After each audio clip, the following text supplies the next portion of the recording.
అత్యంత ప్రియులైన మీ అందరికీ యేసుక్రీస్తు పరిశుద్ధ నామంలో నా హృదయపూర్వకంగా వందనాలు.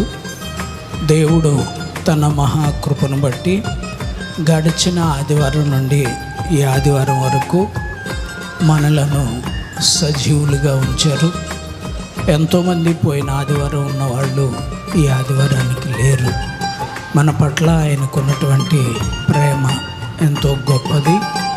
మరి ఈ సమయంలో ఈ యొక్క వాక్యాన్ని లేఖన భాగంలో నుండి మనం ధ్యానించుకుందాం. మత్తయి సువార్త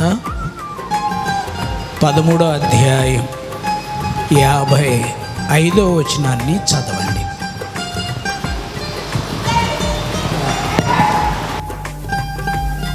మత్తయి సువార్త 16వ అధ్యాయం 27వ వచనం కూడా చదవండి. మనుష్య కుమారుడు తన తండ్రి మహిమ గలవాడై తన దూతలతో కూడా రాబోవుచున్నాడు. దేవుడు ఈ వాక్యాన్ని మన హృదయంలో ముద్రించి భద్రపరుచునుగాక. మోకరించండి, చిన్న ప్రార్థన చేసుకుందాం. నాతో మాట్లాడు ప్రభువా, నీవే మాట్లాడుమయ్యా. అందరం చెబుదాం.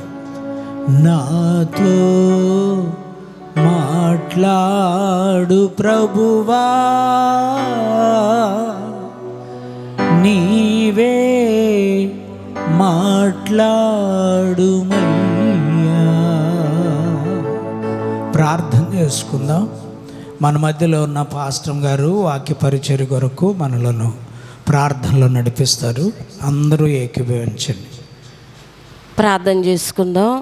ప్రభువానికి స్తోత్రం స్తోత్రం స్తోత్రం స్తోత్రం స్తోత్రం. తండ్రి, ప్రేమ నమ్మకమైన మా పరలోక రాజా, మీ ఘనమైన పాదాలకు వేలాది స్థుతులు స్తోత్రాలు చెల్లిస్తున్నామయ్యా. ఇదిగోనైనా ఈ సేవ పరిచర్యలు మీవి ప్రభునికి స్తోత్రాలు అయ్యా. పోయిన వారం నుంచి ఈ వారం వరకు మమ్మల్ని మా బిడ్డలందరినీ మీరు కాచి కాపాడి నీ మందిరాన్ని నడిపించిన విధానాన్ని బట్టి నీకు స్తోత్రాలు. అలాగే నీ పక్షాన్ని నిలబడి నీ మాటలు చెప్పటానికి మీ సేవకులు సిద్ధపడి ఉండగా మీ సేవకులు మీరు మరుగుపరుచుకోండి అయ్యా. నీ ఆత్మతో నింపుకోండి ప్రభువా. అయానికి స్తోత్రాలు. మీ సేవకుల ద్వారా ఏ వాక్యం అయితే మీరు మాట్లాడినవి ఉన్నారో ప్రభు, మీరు మాతో మాట్లాడండి అయ్యానికి స్తోత్రాలు.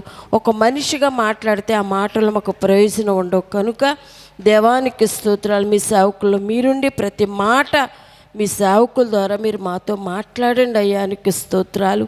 అయ్యా, మీరు మాట్లాడితే ఆ మాటలు మాకెంతో నాయన జీవాన్ని ఇస్తాయి, బలాన్ని ఇస్తాయి అయానికి స్తోత్రాలు. ప్రభు నమ్మకాన్ని ఇస్తాయి. ప్రభు నీలో నమ్మకంగా జీవించాలనే ధన్యత భాగ్యాన్ని మీరు మాకు కలుగు చేయమని కూడా అడుగుచున్నామయ్యా. విని విడిచిపెట్టేవారిగా కాకుండా విని గైకొని నీ సన్నిధిలో నమ్మకంగా జీవించడానికి మీ సహాయం చేయండి ప్రభు. భయంకరమైన దినాల్లో మేము ఉన్నాం ప్రభునికి స్తోత్రాలు. మీరు అక్కడ సూచనలు ప్రభునికి స్తోత్రాలయ్యా. ఇవన్నీ మేము గ్రహించుకుని ప్రభు ప్రార్థనాత్మ కలిగి ప్రార్థనా జీవితం కలిగి నీలో నాయన స్థిరులై ఉండటానికి మీరు సహాయం చేయండి. మీ సేవకులు నిలబెట్టుకుని వాడుకుని మీరు మహిమ పొందుకోండి. యేసు పరిశుద్ధ నామములో వేడుకుంటున్నాము తండ్రి. ఆమేన్. ఆమేన్. దయచేసి అందరూ కూర్చోండి. 16వ అధ్యాయం 27వ వచనం మత్తయి సువార్త.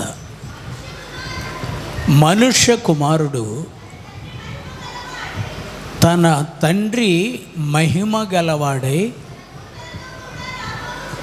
తన దూతలతో కూడా రాబోచున్నాడు. దేవుడి ఈ వాక్యాన్ని మన హృదయంలో ముద్రించి భద్రపరుచునుగాక. క్రీస్తునందు అత్యంత ప్రియులైన మీ అందరికీ మరొకసారి నా హృదయపూర్వకంగా వందనాలు. దేవుని కృప మీకు తోడై ఉండునుగాక. దేవుని కృప మీకు తోడై ఉండునుగాక. దేవుని కృప మనకు తోడై ఉండునుగాక. థ్యాంక్ యూ అండి, చాలా సంతోషం. చదివిన వాక్యం మనం చెప్పుకున్న ఈ మాట డిఫరెంట్గా ఉంది. ఒకటేమో మనుష్య కుమారుడు వచ్చేస్తున్నాడు అనే శబ్దాన్ని మన వాక్యంలో చదువుకున్నాం. వెంటనే మనం ఏమనుకుంటున్నామంటే ఇలాంటి భయంకరమైన సందర్భాల్లో దేవుని కృప మనకు తోడై ఉంటే చాలు అనుకుంటున్నాం. చప్పట్లు కొట్టండి ప్రియులారా. ఆయన తన తండ్రి మహిమతో వస్తున్నాడు గనక ఆ మహిమ మన మీద ఉదయించునుగాక అనుకున్నాం. చప్పట్లు కొట్టి మరొకసారి ప్రభువుని గనపరుద్దాం. మంచిది. ఈ సమయంలో ఎందుకో ఒక చిన్న పాట పాడాలనిపిస్తుంది. మీరందరూ 5వ సంవత్సరంలో భీమవరానికి వచ్చి సంగీత ప్రపంచానికి ఒక మార్గదర్శకుడిగా నిలిచిన వాడే పాస్టర్ ప్రభాకర్ గారు. మొట్టమొదటిగా మన చర్చిలోనే సంగీతం ప్రారంభించబడింది. అంత క్రితం సంగీతం ఉంది కానీ ఆర్టిస్టులు ఉన్నారు. వాళ్ళే అన్ని జాతరలకే సంగీతాన్ని సమకూర్చేవాళ్ళు, మీటింగ్స్ కూడా సమకూర్చేవాళ్ళు, మిక్సింగ్ అన్నమాట. కానీ క్రైస్తవ సంగీతానికి తీర్మానం చేసుకుని మొట్టమొదటిగా మన చర్చిలో నుండే సంగీతం ప్రారంభించబడింది. మన చర్చిలో నుండే నేను ప్రార్థన చేసి ఒక బ్రదర్కి 530 యమహా కీబోర్డ్ కొనివ్వటం జరిగింది. అదే సందర్భంలో ఒక తబలా కొనుక్కోవటం జరిగింది. ఒక ప్యాడ్ కూడా కొనుక్కొని సంగీతాన్ని ప్రారంభించాం. ఈవేళ నేను గర్వంగా చెప్పుకోగలిగేది ఏమిటంటే, జనం ఒప్పుకోరు కానీ అది నాకు తెలుసు, ప్రతి చర్చిలో కూడా చక్కటి ఇన్స్ట్రుమెంట్స్తో మంచి ఆర్కెస్ట్రా దేవుడిచ్చాడు. చప్పట్లు కొట్టండి గట్టిగా. ఇంతకే ఎందుకో తెలీదు, ఒక పాస్టర్ గారు నాకు మొన్న ఫోన్ చేసి, అన్న మన చర్చిలో మీకు అభ్యంతరం లేకపోతే కొంచెం నాకు పర్మిషన్ ఇవ్వండి, కొంతమంది కీబోర్డ్ ప్లేయర్స్ని ప్యాడ్స్ ప్లేయర్స్ని తరిపిదిచ్చి సిద్ధపరచాలి సేవ కొరకు అనుకుంటున్నాను అని అడిగినప్పుడు మనసు చాలా సంతోషమైంది. మే నెల 1వ తారీఖు నుంచి 30వ తారీఖు వరకు మన చర్చిలో ప్రతిరోజు 3 గంటల నుంచి 6 గంటల వరకు ఇన్స్ట్రుమెంట్స్ నేర్పుతారు.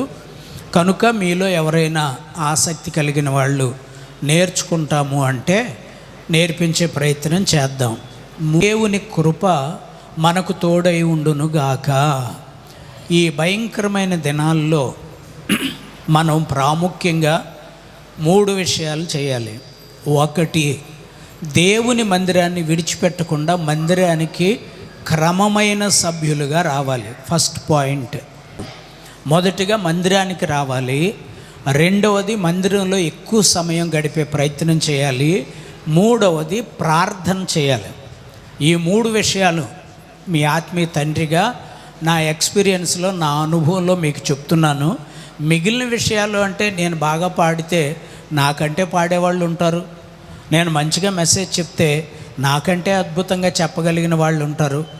కానీ ఎవరు ఎన్ని రకాల పాటలు పాడినా ఎన్ని మెసేజ్లు చెప్పినా ప్రభు ఒక్కడే మన కొరకు సిద్ధపరిచే రాజ్యం ఒక్కటే, అదే పరలోక రాజ్యం. చప్పట్లు కొట్టండి ఆ రాజ్యాన్ని బట్టి. ఆ రాజ్యానికి మనం వారసులం అవ్వాలి. థీమ్ ఏంటంటే ఆ రాజ్యానికి మనం వారసులం అవ్వాలి. ఆయన నిర్మించే రాజ్యం మన కొరకే కాబట్టి. కనుక హల్లెలూయా. కనుక ఒక్కొక్క ప్రాంతంలో ఒక్కొక్క సాంప్రదాయం ఉంటుంది. ఏ సాంప్రదాయాలు ఎన్నుండినా, ఎన్ని భాషలు ప్రపంచ దేశాల్లో ఉండినా మనమంతా తెలుసుకోవాల్సింది ఏమిటంటే, సర్వ సృష్టికి ఆధారభూతుడైన దేవుడు ఒక్కడే, ఆయన మన కొరకు సిద్ధపరిచే రాజ్యం ఒక్కటే. ఫస్ట్ ఈ 3 మనం అవలంబిస్తున్నప్పుడు వాటి ద్వారానే ప్రభు అన్నీ నేర్పించేస్తూ ఉంటాడు మనకి మందిరాన్ని. ఇక 3వది ప్రార్థన. మనం ప్రార్థన చేస్తున్నప్పుడు ప్రభు మనతో మాట్లాడతాడు. ప్రార్థన అనుభవం ఉన్న వాళ్ళతోనే మాట్లాడతాడు. అప్పుడు ప్రభు నేర్పిస్తాడు మనం ఏం నేర్చుకోవాలి, ఎలా పాడాలి, ఎలా వాక్యం చెప్పాలి. నాకైతే ప్రభువే నేర్పించాడు. నా దర్శనం అది. ప్రభు నన్ను పిలిచిన తర్వాత మొట్టమొదటిగా నేను ప్రభువుని అడిగా, ప్రభువా ఆకలిస్తే అన్నం పెడతావా అని అడిగా. చాలా చిన్న స్థాయి నుంచి నీకు పెట్టడమే కాదు, నీ చేతులు అనేక మందికి పెట్టేవిగా ఉంచుతాను అన్నాడు. అది నెరవేర్చేశాడు. స్తోత్రం చెప్పండి. దేవుని మహాకృపలో ఫ్లైట్లో తిప్పి స్వార్థ ప్రకటించే ధన్యత ప్రభు నాకు ఇచ్చాడు. దేవుని విషయంలో నాకు నిరుత్సాహం కానీ అసంతృప్తి కానీ ఏమీ లేదు. నా ప్రియులారా, సేవకుడిగా నేను విశ్వాసిగా ప్రభువులో కొనసాగుతున్నప్పుడు ఓ చైర్లో కూర్చుంటే 20 మంది 30 మంది నా కళ్ళెదుట అలా కూర్చుని ఎవరి పనులు వాళ్ళు చేసుకుంటే ఒకే టైంలో అందరి మనసుల్లో విషయాలు నేను చెప్పేయగలను. ఇప్పుడు కూడా అదే కదా అనుకుంటారు, పాస్టర్ గారు ప్రసంగం చేస్తా ఎదటోళ్ళనే చూస్తున్నాళ్లే, ఇంకా నన్ను చూడలా, శనివారం రాకపోయినా నన్ను అడగట్లా అనుకోవచ్చు కృప చాలామంది. అయితే ఏంటంటే అన్నీ చూస్తూ ఉంటా. ఎండగంట నుండి ఫ్యామిలీ గుర్తొచ్చినప్పుడు వస్తున్నారు, మర్చిపోయినప్పుడు మానేస్తున్నారు. అది చూస్తా, గమనిస్తా. ఇంత మంచి సేవకుడి దగ్గర నుండి ఎందుకు వీళ్ళు మంచిని క్యాచ్ చేసి ఎదగలేకపోతున్నారు? దేవుడు అంటే పడి చచ్చిపోవాలి అంతే. అన్నీ దేవుడు మనకు అనుగ్రహిస్తాడు. చప్పట్లు కొట్టండి, ఆయన్ని బట్టి గట్టిగా చప్పట్లు కొట్టాలి. ఆదాముకు జన్మనిచ్చిన తల్లి పేరు, తల్లి అయినా తండ్రి అయినా ఆదాముకి ఎవరండి? యేసయ్య, దేవుడే. చప్పట్లు కొట్టాలి ఆయన్ని బట్టి. తల్లిలా లాలించును, తండ్రిలా ప్రేమించును, తల్లిలా లాలించును, తండ్రిలా ప్రేమించును. హల్లెలూయా. ఆదాము ఎదిగి, అమ్మా నాకు పెళ్ళెప్పుడు చేస్తావే అని అడగల. నానా నాకు మంచి సంబంధం ఎప్పుడు చూసుకొస్తావే అని అడగల. ఆదాముకి బ్రతకటం తెలుసు, అంతే, బ్రతికేస్తున్నాడు. బ్రతకటం కూడా తెలియదు, దేవుడు చెప్తున్నాడు, చెప్పినట్టు బ్రతికేస్తున్నాడు. ఇప్పుడు ఆదాముకి సాటి అయిన సహాయం కావాలి అని ఆలోచించింది ఎవరు అంటే వాళ్ళ అమ్మ, వాళ్ళ నాన్న. ఆయన ఎవరు అంటే దేవుడే. చప్పట్లు కొట్టాలి ప్రియులారా. అంటే మనం పెళ్ళిడికి వస్తే మనకు పెళ్లి చేయాలని ఆలోచించేది జన్మనిచ్చిన తల్లిదండ్రులు కావచ్చు, కాకపోవచ్చు. కానీ పెళ్ళిడు వస్తే పెళ్లి చేయాలనే ఆలోచన దేవునికి కలుగుతుంది. అందుకని ఇస్సాకు పెళ్లి చేసే టైంలో బైబిల్లో లాబాను ఒక మాట చెప్పాడు, ఇది అవునని కానీ కాదని కానీ చెప్పజాలము, ఇది యెహోవా వలన జరిగిన కార్యం అన్నాడు. అంటే ప్రియులారా, ప్రతి మనిషి భవిష్యత్తులో ఏది కావాలో అది అనుగ్రహించగలిగిన ఏకైక దేవుడు నజరేయుడైన యేసయ్య. చప్పట్లు కొడదాం ఆయన్ని బట్టి. కనుక ఫస్ట్ ప్రిఫరెన్స్ మనం దేవునికి ఇచ్చేస్తే అది పెళ్ళైనా అభివృద్ధి అయినా ఆశీర్వాదమైన ఆయన ఎలా ఇవ్వాలో మనకి నేర్పిస్తాడు. అందుకనే ఆయన సన్నిధి కాబట్టి మందిరానికి రావాలి. ఈ 3 అనుభవాలు కలిగి ఉండండి, ప్రతిదీ దేవుడు సమకూరుస్తాడు. ఇక అంశంలోనికి వెళ్ళిపోతున్నాను, ఎక్కువ సమయం అయితే లేదు, 1 గంటకే ముగించేయాలని ఆలోచనతో ప్రార్థన పూర్వకంగా ముందుకు సాగుతున్నా. మరి ఓ పాట పాడతాను. చేసావు శిలనైన నన్ను శిల్పివై మార్చావు, నాలోని ఆశలు విస్తరింపచేసావు. చప్పళ్ళు కొట్టండి అందరూ, ఒక్క దెబ్బ చాలు. మోడు బారిన నా జీవితం నీ ప్రేమతోనే చిగురింపచేసావు. మోడు బారిన నా జీవితం నీ ప్రేమతోనే చిగురి చేసావు. నీ ప్రేమాభిషేకం నా జీవిత గమ్యం. నీ ప్రేమాభిషేకం నా జీవిత గమ్యం. వర్ణించలేను, లెక్కించలేను, వర్ణించలేను, లెక్కించలేను. నీ ప్రేమే నా ఊపిరి, నీ ప్రేమే నా కాపరి. నీ ప్రేమే నా ఊపిరి, నీ ప్రేమే నా కాపరి. శిలనైన నన్ను శిల్పివై మార్చావు. నాలోని ఆశలు విస్తరింపచేసావు. నాలోని ఆశలు విస్తరింపచేసావు. శిలనైన నన్ను శిల్పివై మార్చావు. నాలోని ఆశలు విస్తరింపచేసావు. నీ ప్రేమ నాపై కుమ్మరించుచున్నావు. నీ ప్రేమ నాపై కుమ్మరించుచున్నావు.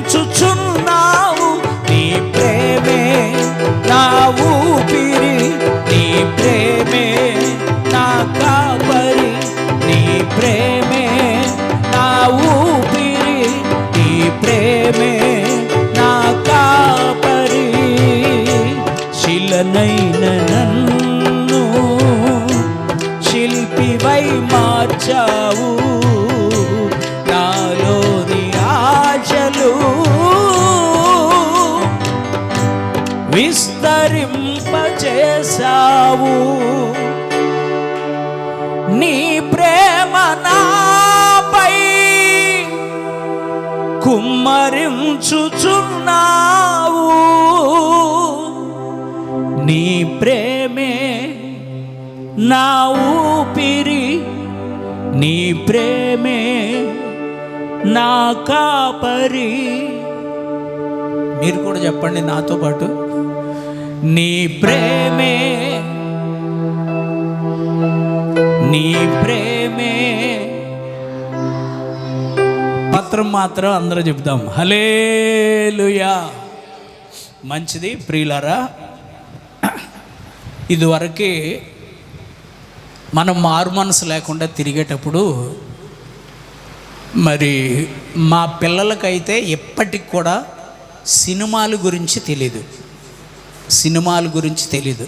మేము వాళ్ళని సినిమాలకి తీసుకుని వెళ్ళలేదు. ఊరికే చెప్పుకుంటారేమో వీళ్ళు సినిమా యాక్టర్స్ అని, ఇది సినిమా చరిత్ర అని, సినిమా కూడా ఎలా తీస్తారని. ఒకవేళ వాళ్ళు వీళ్ళు చెప్పుకుంటే లేదా వాళ్ళు కూడా ఎవరితోనైనా మాట్లాడితే ఆ విషయాలు తెలుసుంటాయేమో. కానీ మా పిల్లలకి, మేము కనుక్కున్న 3 పిల్లలకు కూడా ఏ సినిమా థియేటర్ తెలీదు, సినిమా హాల్స్ అసలు తెలీదు. మా అబ్బాయి sound operator, the same music director. మొన్న ఒక ఆయన మల్టీప్లెక్స్లో కనపడి మా అబ్బాయి sound operator, the same music director. మొన్న ఒక ఆయన మల్టీప్లెక్స్లో కనపడి, మల్టీప్లెక్స్లో నేను వాటర్ సర్వీసింగ్కి కారు తీసుకెళ్తే, అయ్యగారు మీ అబ్బాయి గారు కనపడ్డారండి అన్న. ఎక్కడా అని అడిగా. మొన్న మా థియేటర్లోకి వచ్చారు అన్నారు. సినిమాకి వచ్చాడా అన్న. ఆయన అంటాడు, కాదండి ఇప్పుడు డిజిటల్ సౌండ్స్ వస్తున్నాయి కదా, ఈ సౌండ్ ఎలా ఉందో సౌండ్ వినటానికి వచ్చాడండి. ఆయన కూడా స్టూడియో ఉంది కదా ఆయనకి అన్నాడు. చాలా సంతోషం నాయన, మరి నాకెప్పుడు చూపిస్తావన్నా. మీరు ఎప్పుడు వస్తే అప్పుడండి అన్నాడు. నేను ఇంతవరకు వెళ్ళలేదండి, వెళ్ళను కూడా, నాకు అక్కర్లేదు. ఎందుకంటే అసలు ఇన్స్ట్రుమెంట్సే లేనోడిని, ఆ సౌండ్ ఉంటే చాలు, మా పెద్దోడు ఉంటే చాలు, ప్రస్తుతానికి అంతే వెళ్ళిపోతుంది, నా జీవితం ఇలా వెళ్ళిపోద్ది. అయితే ప్రియులారా, ఏ చరిత్రను చూసినా, దావీదు చరిత్రను చూసినా, యోబు గారి చరిత్రను చూసినా, అబ్రహాము జీవితాన్ని చూసినా వాళ్ళ జీవితం అంతా చూసేది మనం, జీవితంలో జీవించేది వాళ్ళు. చేతులెత్తి మన పితరులందరిని బట్టి చేతులెత్తి స్తోత్రం చెబుదాం. అయితే వాళ్ళ జీవితాల్లో వాళ్ళు జీవించినా వాళ్ళ జీవితాన్ని ఈ పరిశుద్ధ గ్రంథంలో మనం చూసాం కాబట్టి వాళ్ళ జీవితం గురించి వాళ్ళకంటే అనుభవంతో చూసిన మనకే ఎక్స్పీరియన్స్ ఎక్కువ ఉంటుంది. స్తోత్రం చెప్పండి, గట్టిగా స్తోత్రం చెబుదాం. నేను 3 తరాలు చూసా. మా నాన్నోళ్ళ తరం, మా తరం, నా తర్వాత పిల్లల తరం కూడా చూసా. మా మనవాళ్ళందరికీ ఒక భయంకరమైన చెడ్డ మంచి గుణం ఉందండి. మనవాళ్ళందరికీ 4 మనవాళ్ళు నాకు. ఏమిటి అది అంటే, నేనంటే 4 మనవాళ్ళకి కూడా ఎవరికి ఎక్కువ ఇష్టం రా అంటే మొత్తం మీద కొట్టేసుకుంటారు, నాకెక్కువ అని. నేనంటే అంత ఇష్టం. అయితే నాతో మాట్లాడుతూ ఉంటారు, అప్పుడప్పుడు వచ్చి నాతో మాట్లాడుతూ వెళుతూ ఉంటారు ఈ 4. ఎవరైనా వచ్చి నాతో మాట్లాడుతున్నారు అనుకోండి, ఈ 4 చెడ్డ మంచి బుద్ధి ఏమిటంటే మధ్యలో వచ్చి నన్ను కొడతారు. ఏంటంటే వాళ్ళతో మాట్లాడటం వీళ్ళకి ఇష్టం ఉండదు, వీళ్ళతోనే మాట్లాడాలి. అది చెడ్డ మంచి గుణం. ఈ పిల్లల్లో ఉండేటటువంటి గుణం. వాళ్ళు చూడండి, నా దగ్గరికి వచ్చి ఏదో ఒకటి కదిపి ఏదో ఒకటి మాట్లాడి వెళ్తూ ఉంటారు. ఇప్పుడు వాళ్ళకి అది మంచో చెడ్డో తెలియదు, కానీ వాళ్ళను చూసే మనకి వీళ్ళలో ఉన్న మంచి గుణాలు ఇవి, వీళ్ళలో ఉన్న చెడ్డ గుణాలు ఇవి అని మనకు అర్థమవుతుంది. అలాగే ప్రియులారా, ఈ పరిశుద్ధ గ్రంథంలో చూడండి, ఈ వాక్యంలో వ్రాయబడిన వారు వేరు. వాళ్ళందరికీ మంచి జీవితాలు ఉన్నాయి, కానీ వాళ్ళ జీవితాలు మనం ఒక చోట చూడం. అబ్రహాము చరిత్ర 11వ అధ్యాయం ఎండింగ్లో స్టార్ట్ అవుతుంది. ఆదికాండంలో 12వ అధ్యాయం నుంచి కొన్ని అధ్యాయాలు వస్తుంది, 25, 26 ఆ అధ్యాయాలు వచ్చేసరికి ఆయన జీవితం ముగించబడుతుంది. అతని లైఫ్ టైం 175 సంవత్సరాలు అక్కడ రాసి ఉంటుంది. అదే చరిత్ర వేరే పుస్తకాల్లో కూడా ఎత్తి ఎత్తి ఎత్తి రాస్తూ ఉంటారు ఒక్కొక్క అనుభవం. ఆదికాండంలో చూస్తే అబ్రహాము దేవునితో స్నేహం చేశాడు అని ఉండదు. గలతీలకు రాసిన పత్రికలోను, యాకోబు రాసిన పత్రికలో కూడా అబ్రహాము దేవుణ్ణి నమ్మాడు, అది అతనికి నీతిగా ఎంచబడింది, మరియు అబ్రహాము దేవుని స్నేహితుడని పిలువబడ్డాడు అంటాడు. అబ్రహాము కాలంలో దేవా నీవు నాకు స్నేహితుడు అని అబ్రహాం సంబోధించలా. లేకపోతే దేవుడు అబ్రహమా my dear friend where are you అని ఎప్పుడు పిలిచినట్టు కూడా లేదు.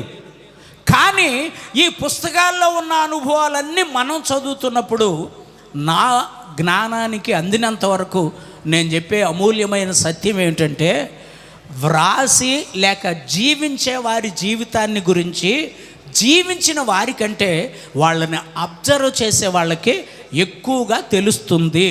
ఈ మాట అర్థమైందన్న వాళ్ళు చేతులెత్తి స్తోత్రం చెప్పాలి.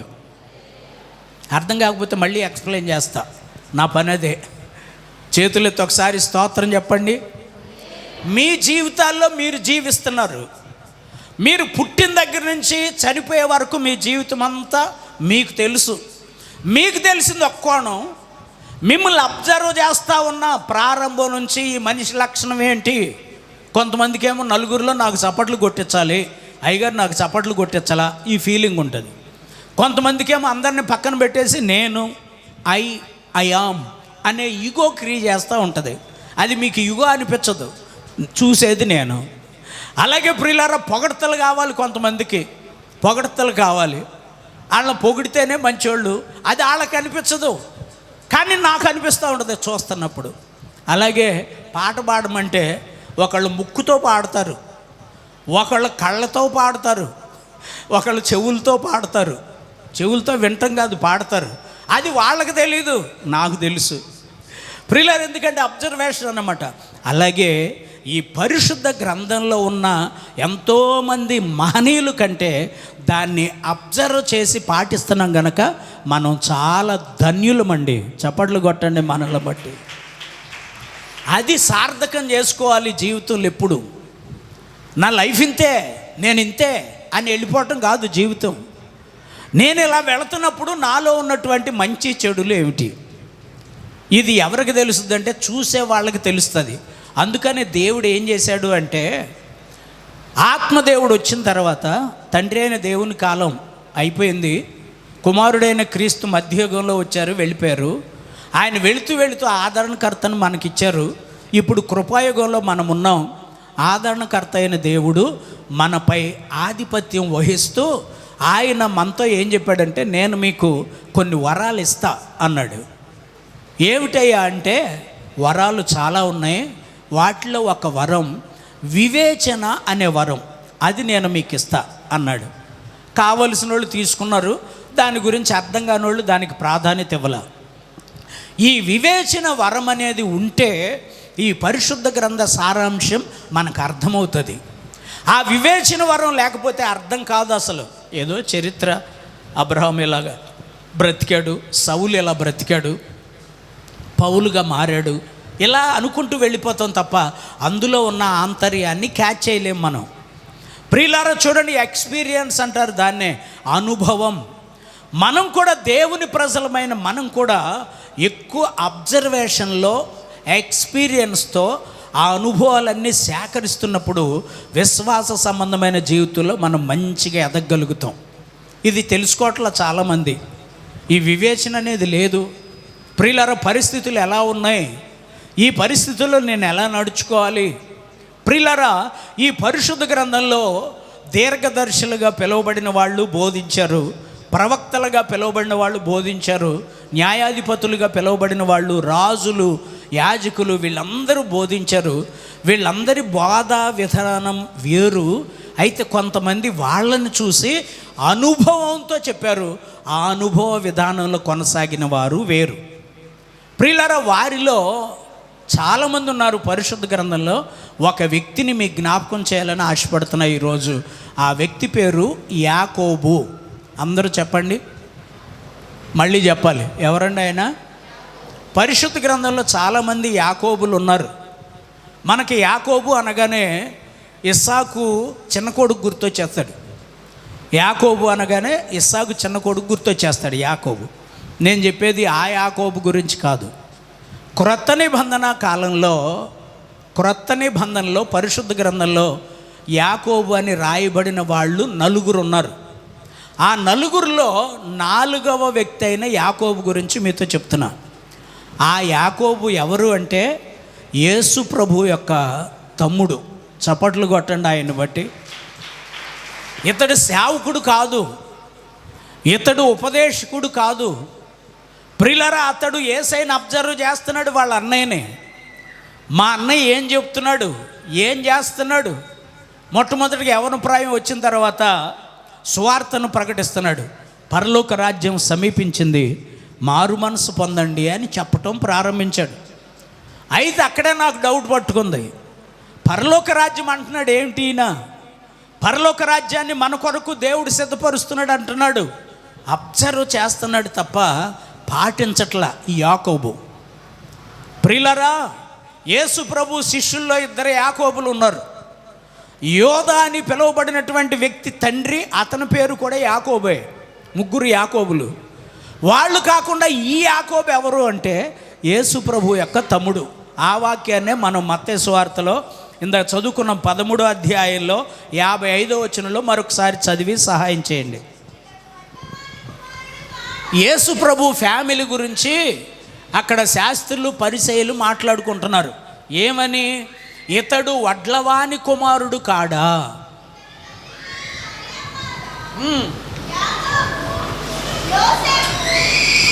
వీళ్ళ నాన్నగారేమో వడ్లవాని పని చేసుకునేవాడు యోసేపు. వాళ్ళ అమ్మగారి పేరేమో మరియమ్మ. ఇతని తల్లి మరియ కాదా? తర్వాత చదువమ్మా. యాకోబు, యోసేపు, సీమోను, యోధా అనువారు ఇతని తోబుట్టువులు వాళ్ళు. యేసుప్రభు ఫ్యామిలీ, యేసుప్రభు ఫ్యామిలీ. ఈ బైబిల్లో చాలా జాగ్రత్తగా మీరు చదువుకోండి, రెఫరెన్స్ రాసుకోండి, గుర్తుపెట్టుకోండి. వీళ్ళ నాన్నగారి పేరు యోసేపు, అతడు వడ్రింగి పని చేసేవాడు. వీళ్ళ అమ్మగారి పేరు మరియా, ఆమె ఇంటిని చక్కదిద్దుకుంటూ ఉండే ఇల్లాలు. మరియా. ఈయనకి తమ్ముళ్ళు ఉన్నారు. ఈయన ప్రథమ ఫలం. ఆమె కన్యకగా ఉన్నప్పుడే యేసు ప్రభు పుట్టాడు. యేసు పుట్టాడు. ఆ తర్వాత ఈయన దేవునికి ప్రతిష్ఠించిన తర్వాత వాళ్ళు సంసార జీవితంలో సాగుతూ ఉండగా దేవుడు వారికి బిడ్డలనిచ్చాడు. ఆ బిడ్డల పేరే యాకోబు, యోసేపు, సీమోను, యోదా. ఆ తర్వాత వాక్యంలో కూడా ఏమనుందంటే, చదువమ్మా, ఇతడు సోదరి మణులందరూ మనతోనే ఉన్నారు. అంటే యేసు ప్రభువుకి చెల్లెళ్ళు కూడా ఉన్నారు. చెల్లెళ్ళు కూడా ఉన్నారు. అంటే ఆ తల్లికి ఈయన పుట్టాడు కాబట్టి అదొక ఫ్యామిలీ అయిపోయింది. 4 తమ్ముళ్ళు, ఆడపిల్లలు ఎంతమంది ఉన్నారో తెలీదు. ఇదిగో ఇదొక ఫ్యామిలీ. ఈ ఫ్యామిలీలో ఉన్నటువంటి యాకోబు గురించి నేను చెప్తున్నా. ఇప్పుడు యేసు ప్రభు తమ్ముడు, యేసు ప్రభుని అబ్జర్వ్ చేస్తూ ఉన్నాడు. యేసు ప్రభు చెప్పే మాటలను వింటున్నాడు. పరలోక రాజ్యం వచ్చేస్తుంది, మారు మనస్సు పొందండి అని చెప్తున్నాడు ఆయన. అసలు పరలోక రాజ్యం ఎలా ఉంటుంది, ఎందుకు ఈయన దాని గురించి చెప్తున్నాడు? పెళ్ళిడు వచ్చింది కదా, పెద్దోడు, ఆయన పెళ్లి చేసుకుంటే మా పెళ్ళిళ్ళు కూడా అవుతాయి కదా అని వీళ్ళేమో యేసై పెళ్లి చేసుకుంటాడు, ఒక ఇంటోడు అవుతాడని చూస్తూ ఉండేవాళ్ళు. కొంతమంది చిన్నోళ్ళు ఉన్నారండి, చాలా ఉలిపోళ్ళు వీళ్ళు. పెద్దోళ్ళు ఉంటారు, ఒబీడియంట్గా ఉంటారు. పెద్దోళ్ళేమో పెళ్ళని మాట్లాడరు, చిన్నోళ్ళేమో బీచ్లకి పార్కులకి తిరిగేస్తూ ఉంటారు, ఫోన్లో చాటింగ్లు చేసేసుకుంటారు. అదేమంటే తల్లిదండ్రులు చెప్తారు, ఆడికి పెళ్లి చేయ ముందు అంటారు. అంటే ఆడికి పెళ్ళి అయితే ఈడికి పెళ్ళి అవుద్దని. ప్రియులారా, పెద్దోళ్ళు ఒక దారి అయితే తర్వాత వాళ్ళకి ఒక దారి చేయొచ్చు అని. అయితే ప్రియులారా, ఈ తమ్ముళ్ళు కూడా అలాంటి ఆలోచనతోనే ఉన్నారు. ఈయన పెళ్లి చేసుకుని ఒక ఇంటోడైతే బాగుండు అని చూస్తూ ఉండగానే ఒక 3.5 సంవత్సరాల్లో యేసు ప్రభు కష్టపడ్డాడు, శ్రమ పడ్డాడు. ఆయన సిలువ వేయబడ్డాడు, సిలువ మీద చంపబడ్డాడు, సమాధి చేయబడ్డాడు. ఆ సమాధిలో నుండి ఆయన తిరిగి లేచి వెళుతూ ఇదిగో నేను మళ్ళీ వస్తా అంటూ శిష్యులకు, తనను వెంబడించే వారికి ఆయన ఆ మాటలు చెప్పాడు. తనను వెంబడించే వారిలో వాళ్ళ తమ్ముడైన యాకోబు కూడా యేసు ప్రభుని అబ్జర్వ్ చేస్తూ ఉన్నాడండి. అది యాకోబు చరిత్ర. చప్పట్లు కొట్టండి ప్రియులారా. ఇతడు అబ్జర్వ్ చేస్తూ యేసు ప్రభు ఆరోహణమై వెళ్ళిపోయిన తర్వాత ఈయన ఒక పుస్తకం రాశాడు. యేసయ్య ఆరోహణమై వెళ్ళిపోయిన తర్వాత రమారమి 45 సంవత్సరాలు అయిపోయింది. 45 సంవత్సరాల నుంచి 50 సంవత్సరాల లోపులో ఒక 5 సంవత్సరాల్లో ఓ చిన్న పుస్తకం రాశాడు. దాన్ని పరిశుద్ధ గ్రంథంలో పెట్టారు. అది యాకోబు పత్రిక. చిన్న వాటిని పత్రికలు అన్నారు, పెద్ద వాటిని గ్రంథాలు అన్నారు. ప్రియులారా చూడండి, పత్రిక రాశాడు, చిన్న పత్రిక. ఈ పత్రిక చాలా విలువైన మాటలు ఉన్నాయండి. కారణం ఏమిటంటే అతని అనుభవం అది. ఒక్కొక్కళ్ళని చూస్తున్నాడు, వాళ్ళ జీవితాన్ని గురించి తెలుసుకుంటున్నాడు, గ్రంథాల్లో ఉన్నటువంటి వాళ్ళ చరిత్ర తెలుసుకుంటున్నాడు. ఈ గ్రంథాల్లో ఉన్న ఈ సత్యాన్ని బట్టి ఇదిగో ఈయన గొప్పోడు. మొట్టమొదటిగా అబ్రహాం గురించి ఒక మాట చెప్పాడు. చూడండి, యాకోబు పత్రికలో 2వ అధ్యాయంలో చూడండి, అతడు అనుభవంతో చెప్తున్నాడు ఈ మాట. అబ్రహాము జీవితాన్ని నేను విన్నాను, కొన్ని పుస్తకాల్లో చదివా. అబ్రహాము గురించి మా అన్నయ్య కూడా అప్పుడప్పుడు సంబోధిస్తూ ఉన్నాడు. అతని పేరు అబ్రహాముగా మార్చబడ్డాడు. అబ్రహాము దేవుణ్ణి నమ్మాడు. ఎంత నమ్మాడు అంటే స్తోత్రం చెప్పండి. భలే వింటున్నారండి ఈవేళ. మీరు చప్పట్లు కొట్టాలి, మీకు మీరే కొట్టేసుకోండి. చేతులు ఎత్తి ఒకసారి స్తోత్రం చెప్పండి. దేవుడు మనకు మంచి మందిరం ఇచ్చాడు అన్నవాళ్ళు గట్టిగా స్తోత్రం చెప్పండి. మంచి పాస్టర్ గారిని ఇచ్చాడు అన్నవాళ్ళు స్తోత్రం చెప్పండి. అమ్మ సౌండ్ తగ్గుద్దేమనుకున్న తగ్గల. మంచి మెసేజ్లు నేర్పిస్తున్నాడు అన్నవాళ్ళు చప్పట్లు కొట్టండి. వినండి ప్రియులారా. చూడండి, ఒక వ్యక్తి అబ్రహాం. ఈ అబ్రాము దేవుణ్ణి నమ్ముకున్నాడట. చదువమ్మా. అబ్రాహాము దేవుని నమ్మెను, చేతులు ఎత్తి స్తోత్రం చెప్పాలి. సంతోషంగా స్తోత్రం చెబుదాం. పరలోకమేనా అంతఃపురం, చేరాలనేనా తాపత్రయం. పరలోకమేనా అంతఃపురం, చేరాలనేనా తాపత్రయం. యేసుదేవరా కనికరించవా, దారి చూపవా. యేసుదేవరా కనికరించవా, దారి చూపవా. పరలోకమేనా అంతఃపురం, చేరాలనేనా తాపత్రయం. అందరూ చప్పట్లు కొట్టండి. రాజేష్ గారు. వీక్షించు కన్నులు విశ్వాస జీవితం నాకు నీయవా. వీక్షించు కన్నులు విశ్వాస జీవితం నాకు నీయవా. హల్లెలూయా. మీరెవరు చెప్పట్లేదండి, చెప్పండి. మంచిది. ఈయన దేవుడు అనుకోండి కాసేపు. మా రాజేష్ గారిని దేవుడి స్థానంలో ఉంచుదాం. ఈయన అబ్రహాము. వీళ్ళ ఊరు పేరేంటండి? అబ్రహాం వాళ్ళ ఊరు పేరేంటి? ఊరు. ఈయన హైందవుడు, ప్రభువుని ఎరిగిన వాడు కాదు. అయితే దేవుడు అనే అన్వేషణతో విసిగిపోయి దేవుడు లేడు, ఎవరు లేరు అనే డిసైడ్ అయిపోయాడు మనిషి. అంత క్రితం అయ్యప్ప మాలలు వేసాడు. ప్రియులరా చూడండి, కొండలకు వెళ్ళాడు, దిగాడు, ఎన్నెన్నో చేశాడు. ఏ దేవుడు కనికరించలే, ఏ దేవుడు కనికరించలే. ఈయన ఒకరోజు కూర్చుని ఆ పాట రాసుకున్నాడట. నీ దేవుడేడంచు నన్నడుగుచున్నారు.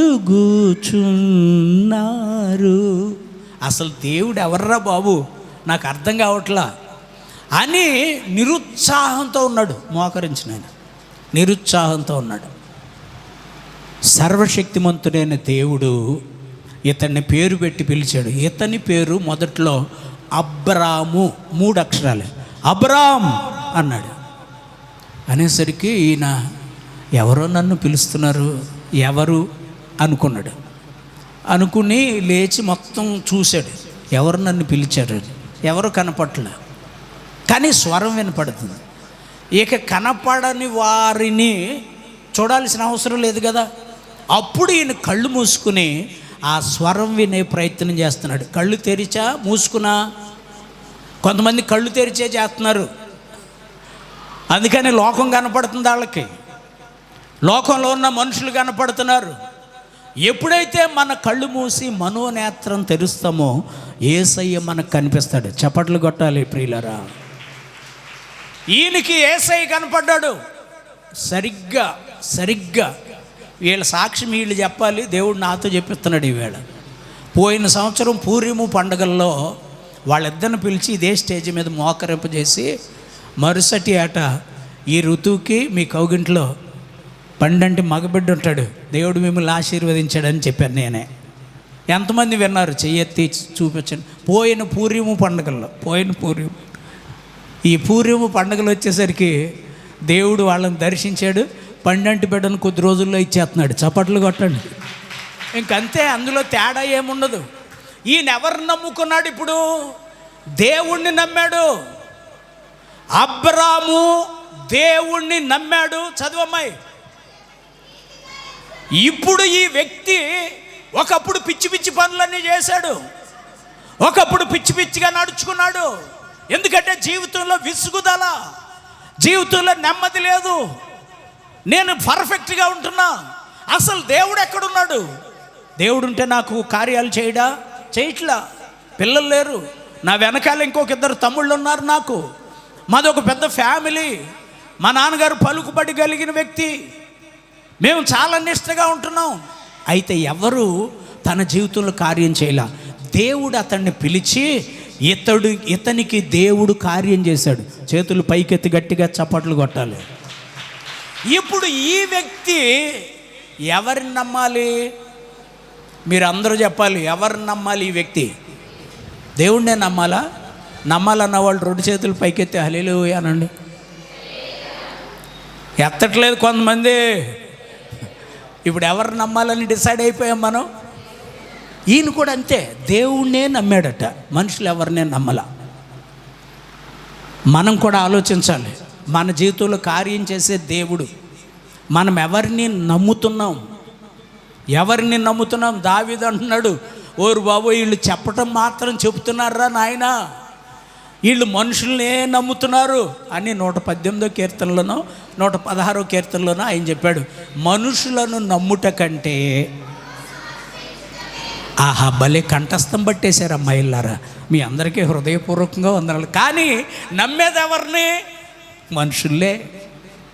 మనుషుల్నే నమ్ముతున్నారు చాలామంది.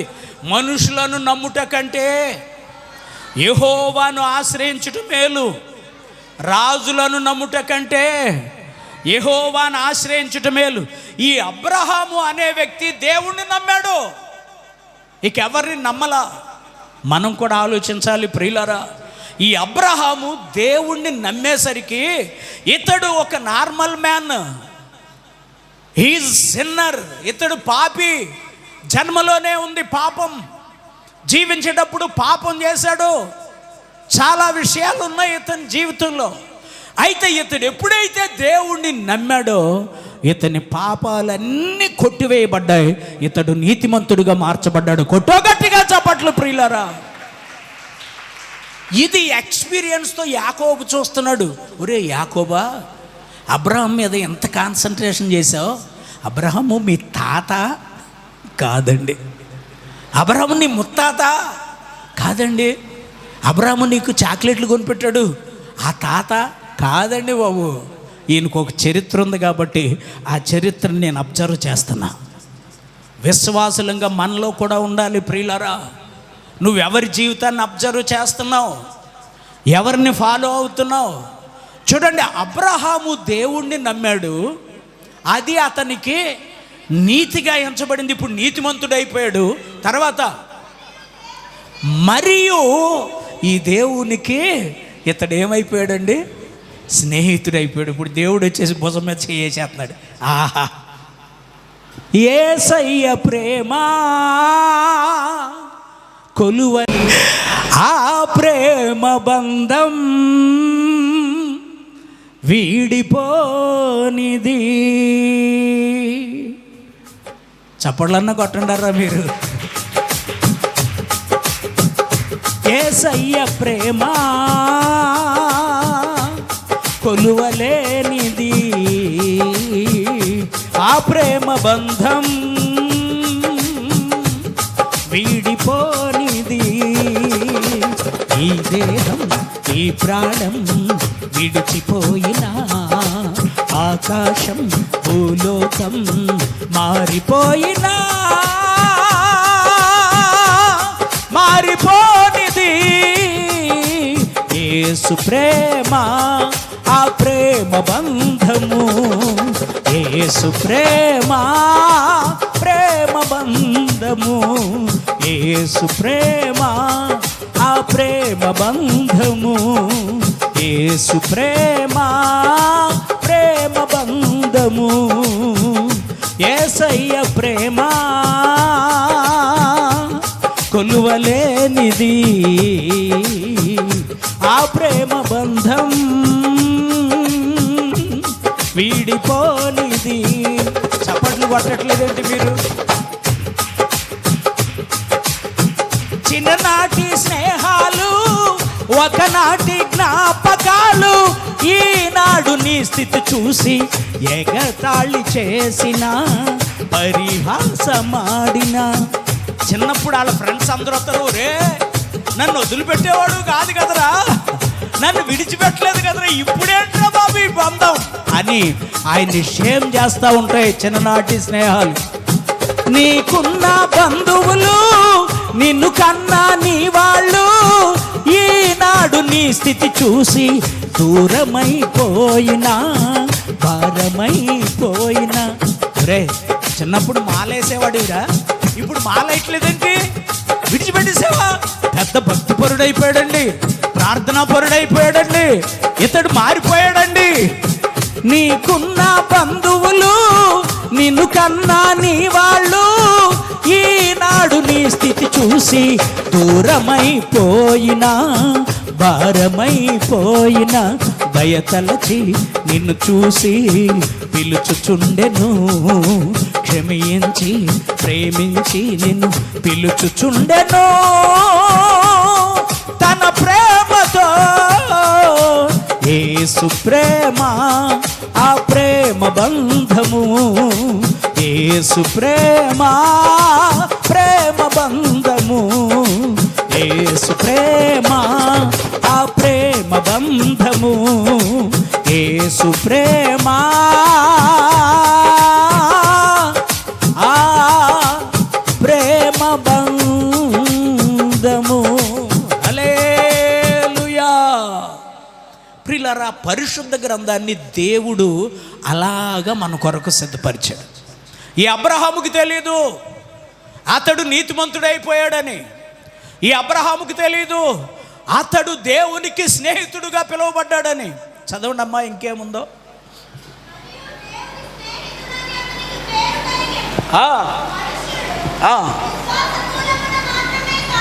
చూడండి, అతడు జ్ఞానంతో, ఎక్స్పీరియన్స్తో, అనుభవంతో ఈ చరిత్ర అంతా చూసి రాస్తున్న మాట ఏమిటంటే, అతడు విశ్వాస సంబంధమైన క్రియల ద్వారా దేవునికి స్నేహితుడిగాను నీతిమంతుడిగాను పిలువబడ్డాడు. ఇది అబ్రహాము జీవితం. చప్పట్లు కొట్టేయండి ప్రియులరా. కూర్చున్నాను. ఈ విధంగా ప్రియులరా, ఈ యాకోబు సేవకుడు కాదు, ఇతడు ఒక ప్రధాన యాజకుడు కాదు. ఇతడు చరిత్రను చూసి తన జీవితంలో తను నేర్చుకున్నటువంటి సత్యాలు. మనం కూడా దేవుని వాక్యం వింటున్నాం చాలాసార్లు.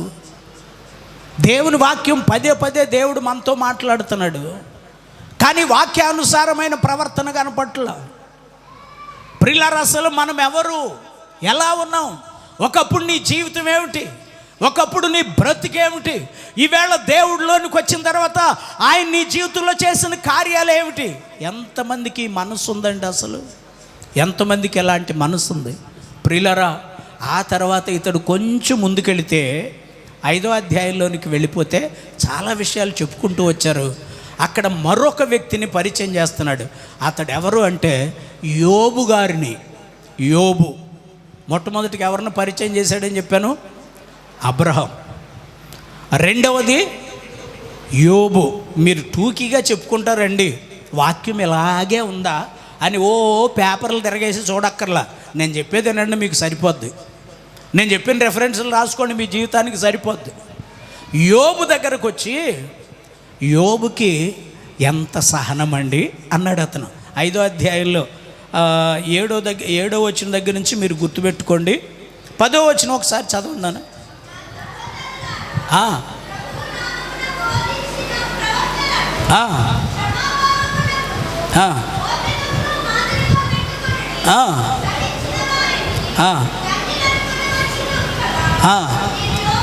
అది గదు చూసారా? ఆ పేరు అతను ఎత్తాడా లేదా?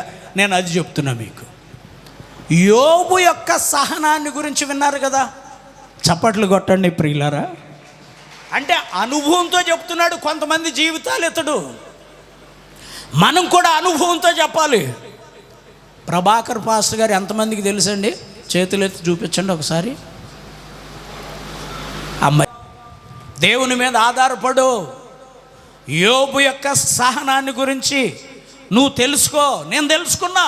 యాకోబు గారు అంటున్నాడు, నేను తెలుసుకున్నా. సహనము, శ్రమలు, కష్టాలు ఎక్కువ వస్తూ ఉంటే ఇంకా రెచ్చిపోయి ఇవేనా ఇంకా వస్తే బాగుండు అంటున్నాడట యోబు గారు. ఎంత ధన్యుడండి. ఆమేన్. హల్లెలూయా, హల్లెలూయా, హల్లెలూయా. అదేదో హుషారుగా వీళ్ళు ఒక పాట పాడతారు. యేసే గొప్ప దేవుడు మన యేసే, శక్తిమంతుడు యేసే, ప్రేమ పూర్ణుడు, యుగ యుగముల స్తుతి పాత్రుడు. మహాశ్రమలలో వ్యాధి బాధలలో సహనము చూపి స్థిరముగా నిలిచిన, రిజల్ట్స్ వచ్చి ఒక మార్కుతో ఫెయిల్ అయితే సంవత్సరం దాకా అసలు ముఖమే చూపించం కదా. ఇది సహనం అంటే. ప్రియులరా, ఎప్పుడు ఇంగ్లీష్లో ఒక సామెత చెప్తారు, Mahima, failures are successful of pillars. అంటే మన జీవితంలో ఎప్పుడన్నా శోధన వస్తే మనం సక్సెస్ అవటానికి అది ఒక మంచి ఫౌండేషన్, పిల్లర్. యోబు గారి దగ్గరికి వచ్చి, యోబు గారు నీ ఆస్తి మొత్తం పోయింది, గొర్రె మేకలు పోయినాయి, ఆహా, ఒంటెలు పోయినాయి, ఓహో, పని వాళ్ళు కూడా చచ్చిపోయారు, మంటల్లో కాలిపోయారు. అలాగా యోబు గారు, నీ 10 మంది పిల్లలు కూడా ఇల్లు కుప్పకూలిపోయింది, 10 శవాలు అయిగో కళ్ళెదుటే ఉన్నాయి. వెంటనే అఫీషియల్గా ఉండేవాడు అప్పుడు దాకా, ఓహో ఇప్పుడు అన్నీ పోయినాయి కదా, ఇంత అఫీషియల్ మెయింటెనెన్స్ అనవసరం నాకు అని పై వస్త్రాన్ని తీసి అక్కడ పడేసి, యెహోవా ఇచ్చెను, యెహోవాయే తీసుకొనెను, యెహోవా నామమునకు స్తుతి కలుగునుగాక అన్నాడు. అలా ఓర్పుతో సహనంతో సహించే వాళ్ళే ఆ పాట పాడాలి. అర్థమైందా? యోబు గారు అంటున్నాడు, యెహోవా ఇచ్చెను, యెహోవాయే తీసుకొనెను, యెహోవా నామమునకు స్తుతి కలుగునుగాక అన్నాడు. ఓరు బాబోయ్, వాళ్ళ ఆవిడ ఉందండి, అయ్యి బాబోయ్, రోడ్డు మీద రోలర్ గుండే చక్రం అన్నా నెమ్మదిగా అటు ఇటు తిరుగుద్ది. ఈమె చక్రం ఉందో చూసారా, ఎన్ని రకాలు తిరుగుతూ ఉంటుందో, తిప్పుకుంటా తిరగటమే. దేవుడు అంట, దేవుడు ఏ దేవుడు, పిల్లలు మొత్తం పోయారు, ఆస్తి మొత్తం పోయింది, ఇంకా బుద్ధి జ్ఞానం లేదా? ఆయన శరీరానికి కూడా గజ్జి పట్టేసి చిల్ల పెంకులతో గోక్కుంటున్నాడు. ఏమయ్యా, నీ దేవుడిని తిట్టి నువ్వు చచ్చిపో, పీడ విరగడైపోతుంది అనొచ్చా ఇళ్ళలు? నువ్వు చేసిన నిబంధన కరెక్ట్ అయితే, ఈయన గజ్జి పట్టి చిల్ల పెంకులతో గోక్కుంటున్నప్పుడు ఇంకో చిల్ల పెంకుతో పట్టుకుని దగ్గరికి వెళ్ళి, అయ్యగారు ఇంకెక్కడైనా కొంచెం ఇబ్బందిగా ఉంటే నాతో చెప్పండి, నేను కూడా హెల్ప్ చేస్తా అనాలి. అది నిజమైన భార్య, అదండి సాటి అయిన సహాయం. ప్రియులారా, సుఖాల్లో అనుభవిస్తూ ఉంటుంది, సంపాదనలో అనుభవిస్తూ ఉంటుంది. స్థలం కొన్నానమ్మాయి, నా పేరు ఏమన్నా ఉన్నాయా? అన్నీ ఆమె పేరు మీదే ఉన్నాయి. ఇప్పుడు అన్నీ పోయినాయి, అన్నీ పోయినాయి. ఇంకా ఏం దేవుడండి? ఆ దేవుడిని తిట్టి చావు అందంతే. నేను నీకు చేయలేను బాబు, నీ దగ్గరికి వస్తుంటే కంపు వచ్చేస్తుంది, వాసన వచ్చేస్తున్నావు, చీమ్ గారుతుంది, రక్తం గారుతుంది. నీకు ఏదైనా పెట్టాలంటే కంపు, ఆ కంపును పోగొట్టేటట్టు నువ్వు కూడా సహకరించవచ్చు కదా. ప్రియులారా, ఓర్పు సహనం ఎంత ఉందో చూడండి. చాలామంది ఈరోజు డిగ్నిటీ మెయింటైన్ చేస్తూ ఇల్లు మొత్తం స్వాధీనం చేసుకుంటున్నారు, కానీ ఆ ఇల్లు కట్టుకోవటానికి కష్టపడిన భర్త త్యాగాన్ని చూడట్లా. అమ్మలో కష్టాలు ఎందుకయ్యా, చావు వదిలిపోద్ది. ఆయన చచ్చిపోతే ఈమెం చేద్దామని మహాతల్లి ఏం చేద్దామని. ప్రియులారా, ఆలోచించండి, యోబు గురించి ఆలోచించండి. యాకోబు అంటున్నాడు, యోబు గురించి ఆలోచించండి అయ్యా, ఆయన సహనం గురించి ఆలోచించండి, శ్రమలకు తట్టుకున్న విధానాన్ని గురించి ఆలోచించండి. విశ్వాసిగా బ్రతుకుతున్నావు, చిన్న కష్టం వస్తే మందిరంలో ఉండవు, పెద్ద రెక్కలున్న ఏసీ మందిరం ఎక్కడుందా అని ఎత్తుక్కుంటూ వెళ్ళిపోతున్నావు, గుళ్ళు మార్చేస్తున్నావు, పాస్టర్ గారిని మార్చేస్తున్నావు, సంఘాన్ని మార్చేస్తున్నావు. నీ కొరకు మోకరించి మోక చిప్పలు పగిలి రక్తం వస్తూ ఉంటే ఆ రక్తంతో నేలను తడిపి నీ కొరకు కన్నీరు విడిచిన పాస్టర్ గారిని మర్చిపోతున్నావు. అందరూ తెలుసు అని చేతులు ఎత్తారు. ఎంత ప్రార్థన చేశామండి, మీ పాస్టర్ గారు మోకరించని వీధి ఎక్కడ లంకపేటలో, మీ పాస్టర్ గారు మోకరించని వీధి ఎక్కడ భీమవరంలో. వీధుల్లో మోకరించాల్సిన అవసరం మాకేంటి? నువ్వు గుర్తించేదేమిటి వేళ? కూతు లేరు వీళ్ళు. ఎన్ని తెలివితేటలు, మొదనష్టపు తెలివితేటలు, మొదనష్టపు ఆలోచనలు, మొదనష్టపు జ్ఞానం. ఓర్చుకో, సహనంతో ఉండు. ఓర్పు సహనం. యోబు గారిని చూడు, ఈయన సేవకుడు కాదు, అతని అనుభవాలు చెప్తున్నాడు. సహోదరులారా చక్కగా పిలిచాడండి. 7వ వచనంలో మొట్టమొదటి చదువమ్మా. ఎంత చక్కగా పిలుస్తున్నాడు. అసలు ప్రారంభంలో ఒకళ్ళని తిట్టేసాడు పట్టుకుని. ఎవరిని? 5వ అధ్యాయం 1వ వచనం చూడండి. అక్కడ పిలిచి తిట్టాడు. ఎవరినంట? ఒరే ధనవంతుడా, ఏమనుకున్నావు నువ్వు? ఏమనుకున్నావురా ధనవంతుడా? ఆయన అలా అన్నాడు అంటే ధనవంతుడిని కూడా టచ్ చేశాడు. లోకాసు వార్త 16వ అధ్యాయంలో ఉంటుంది. ఒక ధనవంతుడు ఏమనుకుంటున్నాడట? ప్రాణమా తినుము, ఆహా సుఖపడు, తినుము త్రాగుము సుఖపడుము. ఇక్కడ ధనవంతుడు కూడా హెచ్చరిక చేస్తున్నాడు యాకోబు. రే ధనవంతుడా, ధనవంతుడా. పక్కనోడు చచ్చిపోతుంటే ₹1 కూడా హెల్ప్ చేయడు. అయ్యా హాస్పిటల్లో ఉన్నారయ్యా, ఆపరేషన్ చేయమన్నారు, లేకపోతే బతకడని చెప్పారయ్యా, కొంచెం హెల్ప్ చేయండి అయ్యా. ప్రియులరా, ఈ డబ్బున్న వాళ్ళు ఎప్పుడూ హెల్ప్ చేయరు, ఇంకా పేదోడే హెల్ప్ చేస్తాడు. నాకు తెలిసి ప్రియులరా, 2016లో నాకు హార్ట్ స్ట్రోక్ వచ్చినప్పుడు నేను హాస్పిటల్లో బెడ్ మీద ఉన్నా. ఎంజియోగ్రామ్ చేశారు, 3 వాల్వ్స్ పోయినాయి అన్నారు. ప్రియులరా, మేజర్ ఎప్పుడు ఆగిపోద్దో తెలియదు గుండె. రాజేష్ గారు, పవన్ నా దగ్గరికి వచ్చారు. నాకు బాగా గుర్తుంది. పవన్ అడిగాడు, నానా డబ్బులు ఏమైనా దాచారా, ఉన్నాయా అని. నేను ₹1 దాచే అలవాటు నాకు లేదు. దేవుని కొరకు రేపు ₹100 వస్తుందంటే ఈరోజే 200 ఖర్చు పెట్టే మనస్తత్వం నాది. అన్నీ ఖర్చు పెట్టేశా. రాజేష్ గారు వచ్చాడు.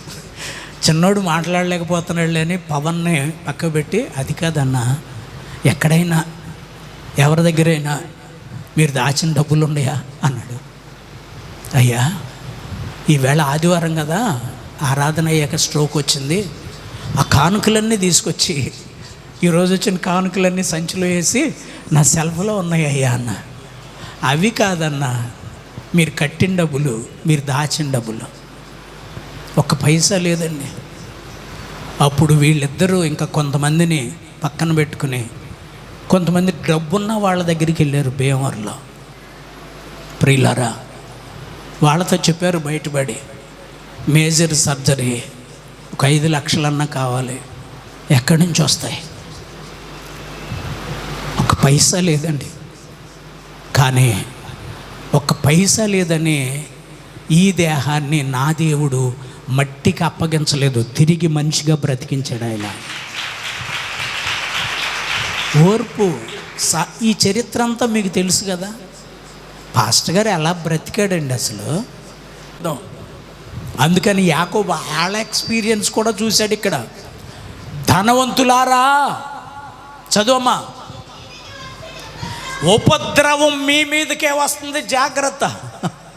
వాళ్ళు హెచ్చరిస్తున్నాడు. 5వ వచనం దాకా హెచ్చరిస్తా, 6వ వచనం దాకా హెచ్చరిస్తానే ఉన్నాడు. ఉగ్రత దినమందు ఆస్తి అక్కరకు రాదు, ధనమును నమ్ముకున్నవాడు పాడైపోతాడు.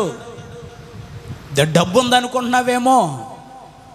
ప్రియులరా, నాకు ఆస్తి ఉంది, నా పిల్లలు తినడానికి ఉంది, నా తర్వాత వాళ్ళకు ఉంది అనుకుంటున్నావు. ఇప్పుడే ఎంతోమంది ఆకలితో మాడి చచ్చిపోతున్నారు ఒక పక్క నుంచి, తినటానికి తిండి లేక, ఉండటానికి ఇల్లు లేక. అందుకని అపోస్తులు అందరికీ సమానంగా ఉండాలి, మీ దగ్గర ఎక్కువ తక్కువలు ఉంటే తీసుకొచ్చి మాకు ఇచ్చేయండి అన్నారు. ఇచ్చేసారు అప్పుడు ఆ రోజుల్లో ఇచ్చేసారు. అన్న ఇది మీ దగ్గర ఉంచండి, ఎందుకన్నా ఉపయోగపడుతుంది, మీ దగ్గర ఉంచండి, ఒకవేళ నాకు అవసరమైతే నేనే అడుగుతా, మీ దగ్గర ఉంచండి. అపోస్తులకు అలా ఇచ్చేవాళ్ళండి.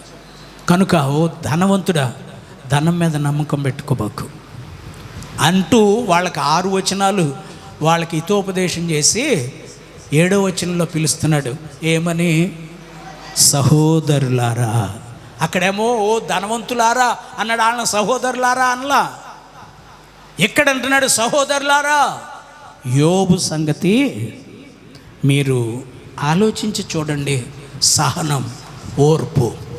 అతడు ఓర్పుతోనూ సహనంతోనూ ఉన్నాడు, రెండంతలుగా ఆశీర్వదించబడ్డాడు. చప్పట్లు కొట్టాలి ప్రియులారా.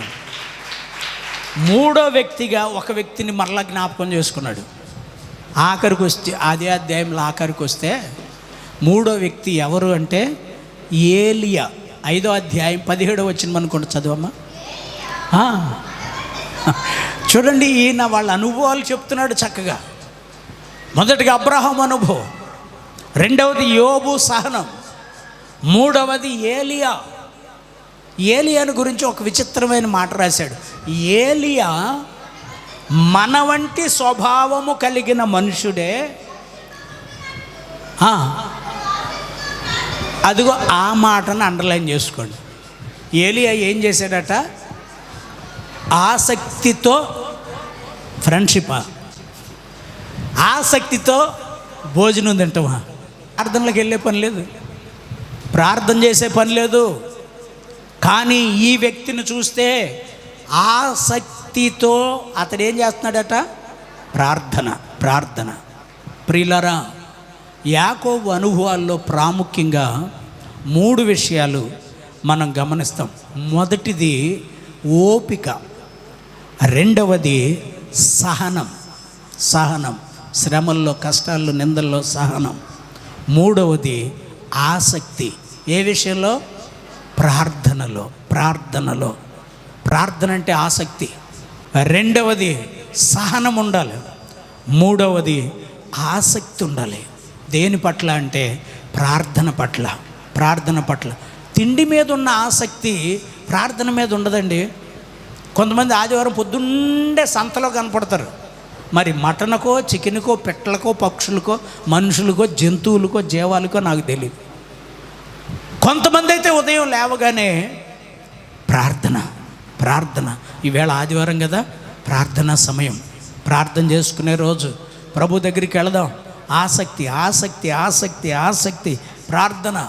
జనం మీద కోపం వచ్చేదట. ఆకాశమా, వర్షం కురవటానికి వీల్లేదో అన్నాడట. వర్షం ఆగిపోయింది. 3.5 సంవత్సరాలు వర్షము పడలా, మంచు పడలా. ప్రజలందరిని చూశాడు, మళ్ళీ జాలేసింది. దేవా, కొంచెం వర్షం కురిపిద్దామయ్యా. ఓయ్, నువ్వే కదయ్యా వద్దన్నావు, ఇప్పుడు నేనే అడుగుతున్నాను ప్రభా.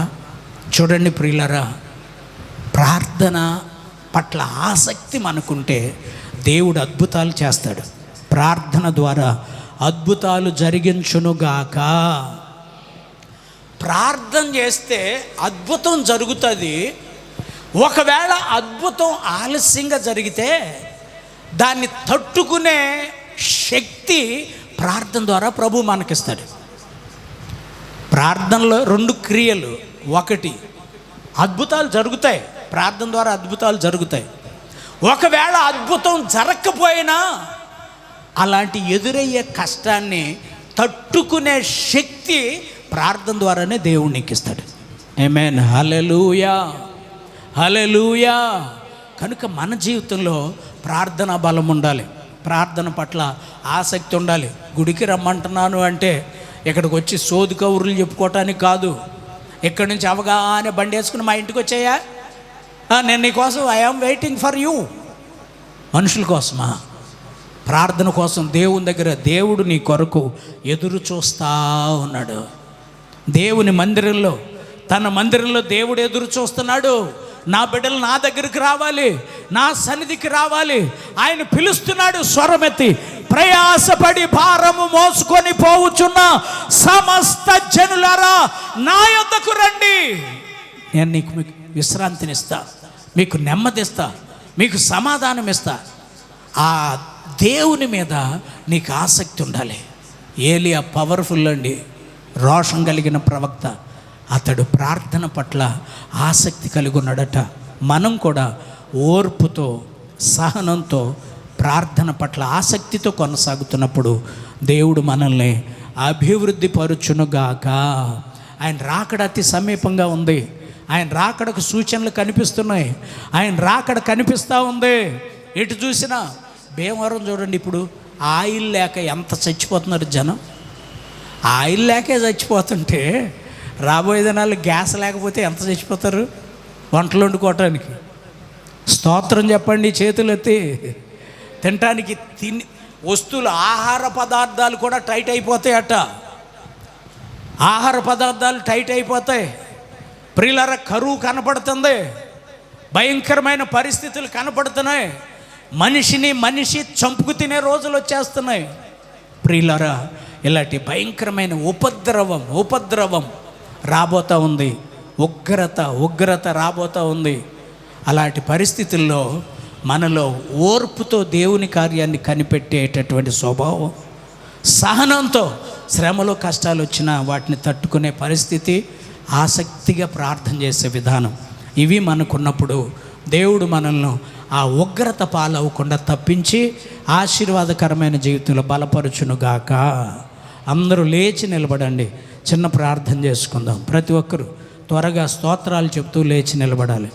స్తోత్రం, స్తోత్రం, స్తోత్రం. నిన్ను నేను ఘనపరచేదా నా యేసయ్య, కీర్తించి కొనియాడేదా. హల్లెలూయా యేసు రాజా, హల్లెలూయా. చెప్పండి స్వరమెత్తి.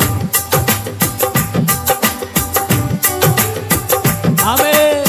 హల్లెలూయా యేసు రాజా, హల్లెలూయా క్రీస్తు రాజా, హల్లెలూయా.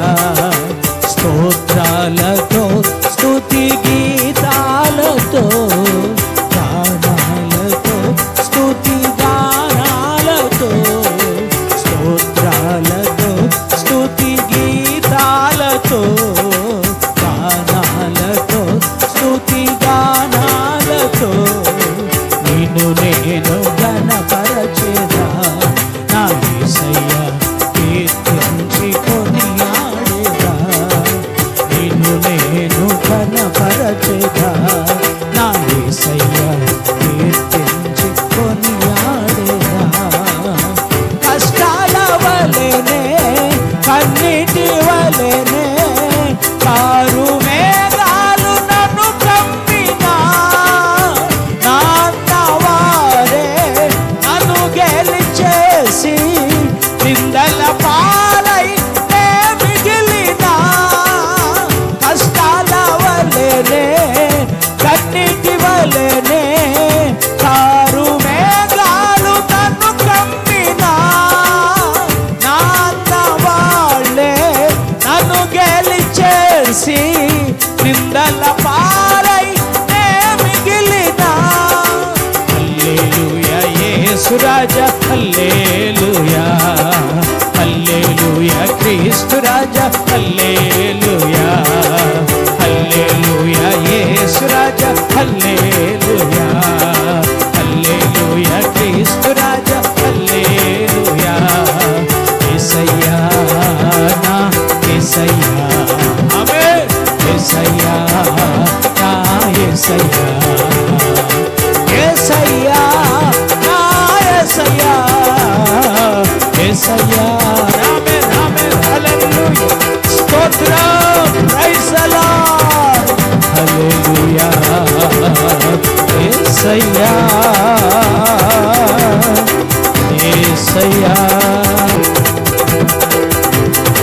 Praise the lord. హల్లెలూయా,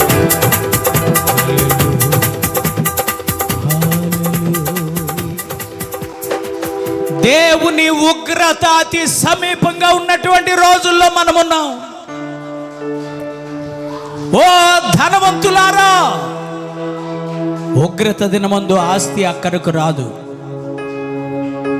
దేవుని కొరకు ఓర్పుతో అబ్రహాము వలె కనిపెట్టు. అతనిలో ఉన్న ఓర్పు అతన్ని నీతిమంతుడిగా మార్చింది.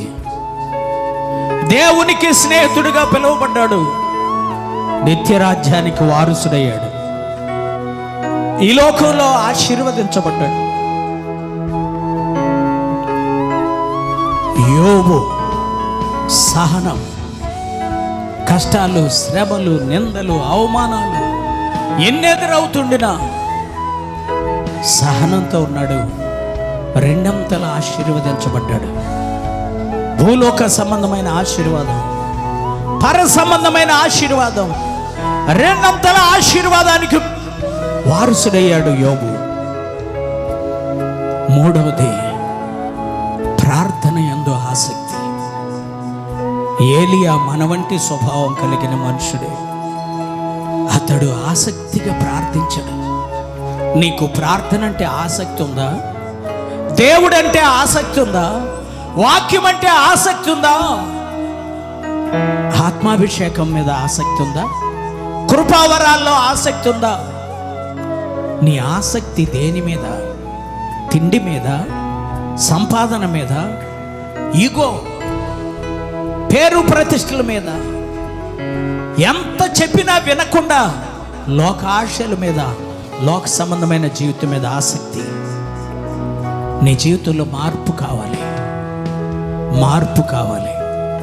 వినిన సందేశాన్ని బట్టి ప్రభువా, నువ్వు చేసే కార్యం కొరకు నేను కూడా ఓర్పుతో ఎదురు చూస్తున్నాను, సహనంతో సహిస్తున్నాను, ఆసక్తిగా ప్రార్థన చేస్తున్నాను అనే తీర్మానం నీలో ఉన్నట్లయితే నీ చేతులు దేవుని వైపెత్తు.